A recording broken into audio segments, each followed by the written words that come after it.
Social media. We all use it, and I think that we've all come to the understanding that overall social media is unhealthy and makes us feel worse about ourselves. If that's seeing celebrities buy multi-million-dollar homes or just your friends hanging out on the weekends, it can make you feel like no matter what you do, you'll never compare to the rich and famous. Dang, Nico, this is a pretty big bummer to start this video off, huh? How are you gonna get out of this one? Well, what if I told you there was a little social media platform that's even worse? It's called LinkedIn. Except with this one, you feel obligated to use it because it's the only way you can move up in your career, meet peers in your field, or just make more money. And on this platform, instead of seeing your old high school friend having their third child and buying a house, you get to see people that you really only connected with because you like the idea of having that little 500 plus connections on your profile. Because for some reason, when you see that on other people's profiles, you go, oh man, they've made it. Well, you get to see those people that you barely know get promoted and get new jobs, and now they're making $15 quadrillion a year. What? There's only $1.3 quadrillion in the world. How did they get this job? Their job is president of the world, and they get to set their own salary? That's how they're making that much money? Yeah. LinkedIn isn't like those other social media platforms. Sure, most social media can be pretty performative and fake a lot of the time, but surely having that now being directly tied to your career and well-being, that couldn't make it even worse, could it? Now that your social identity on this platform is tied to you making more money or not, you might be more likely to comment on someone's posts and congratulate them on that project they just finished. Or you might make a post of your own to show how hard you're working. And hey, maybe a potential employer or recruiter will come across your page and see how much you've achieved. Oh, 1 second, I just got a message. Oh, wow, actually a recruiter just messaged me. And they think I'd be a great fit. I mean, hey, that's pretty cool. Let me just click on the job post. 18,000 applicants, and it's only been up for 3 minutes. And it looks like you only get to work 30 minutes a week and only paid in tips. And you don't work with any customers directly, so you'll never get tipped. Also, this is an entry-level position, but they want you to have 15 years of experience. Well, I might just apply anyway. Okay. I think things have gotten a little out of hand. You know, social media like Instagram and Twitter have influencers talking to you like you have no idea what the internet is. Well, would you believe it if I told you LinkedIn also has influencers? LinkedIn has similar influencers like athletes and actors, just like Instagram, but they also have something a little bit more special. They also have professional influencers. Think of people like Gary Vaynerchuk or Tim Robbins. The type of people that are constantly trying to be inspirational and also on the side trying to sell you their plan to become successful.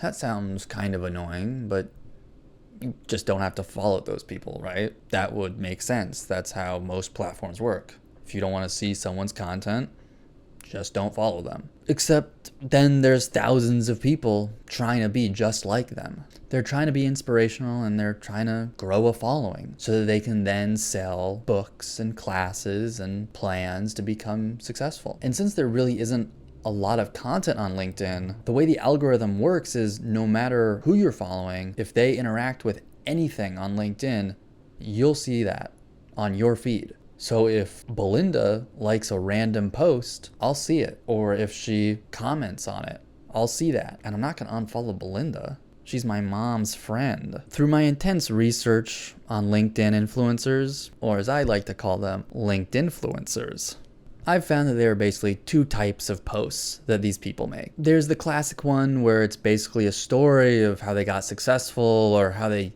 didn't give up, and when the chips were down, they kept pushing, and when everyone told them to give up, they didn't. An example of this I found is by a man, we'll just call him by his first name, Justin, and I'm gonna read this for you.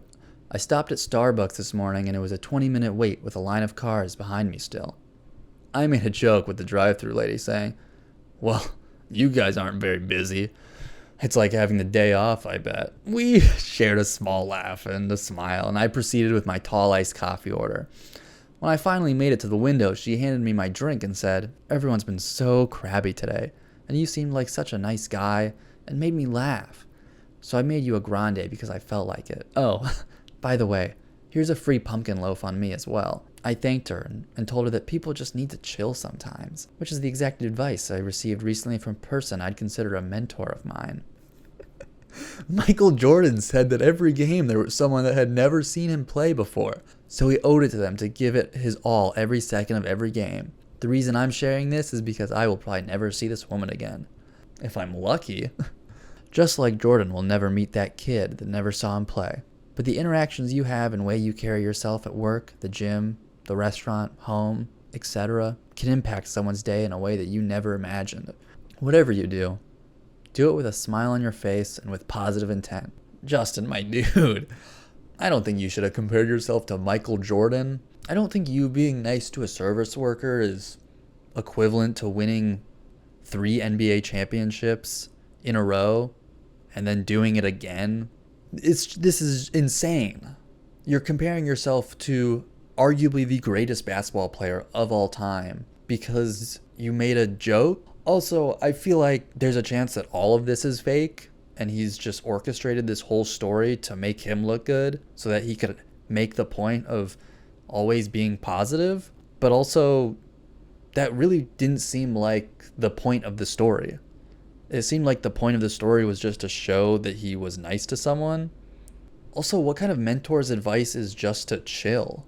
So that's one kind of post that you would see on LinkedIn. The other type of post is one that usually starts something under the lines of people need to be more transparent on their failures. The people that make this post are often trying to be more real and more authentic, or usually the whole point is that they're being real and that they're being authentic, even though I don't believe that they actually are. It often starts with like, people need to be more transparent about their failures, or most people wouldn't post this, but I want to be real with my audience. You guys deserve the truth. And then they detail their failure, but it kind of always ends up being a success in the end because they've now found this new job or they run this huge company. The last type of post that you often see by influencers on LinkedIn is just like a screenshot of a quote they saw.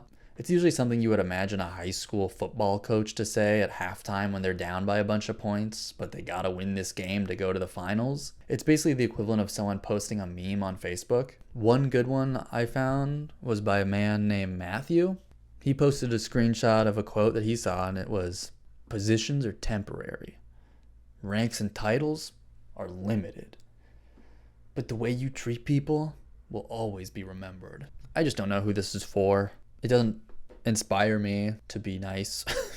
I can't imagine someone seeing this and being like, whoa, positions are temporary. I got to apologize to my mom. And then seeing that almost 4,000 people have interacted with it is insane to me.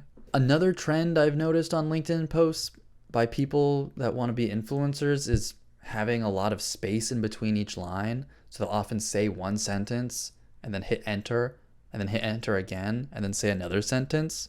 I think they do this to make it feel more like a speech and to make each line have a little bit more impact. It also just makes me think they just don't have a lot to say though. I've read a lot of LinkedIn posts recently for this video, and I thought it would be fun to make my own influencer type post to show how easy it is. So this is my post. I was on my way to an interview and in desperate need of coffee, so I quickly popped into a local coffee shop. After ordering, a barista accidentally spilled coffee on my briefcase. Now, usually I would have gone absolute Hulk mode on this lady for ruining my kangaroo leather briefcase, but today, for whatever reason, I found it in my heart to forgive her. Instead, I said, "Well, you guys aren't very busy. It's like having the day off, I bet." She looked at me confused and uncomfortable. I got my coffee and headed to my interview at Big Company Inc. When I walked in, I was shocked to find that it was the barista conducting the interview. If I had gone absolutely Hulk mode earlier, I wouldn't have stood a chance. But because of being chill, just like my mentor said, I got the job. Hashtag, what would Jordan do? One thing I genuinely do like about LinkedIn is the auto-suggested comments that LinkedIn gives on people's posts. And now, because of that, no matter what the post is, I always comment, "Wow!" exclamation mark every time. I don't have a grand conclusion for this. So I guess all that I ask is, if you don't mind, connect with me on LinkedIn. I'm trying to get to 500 plus. I want people to go on my profile and think, oh my God, Nico's made it.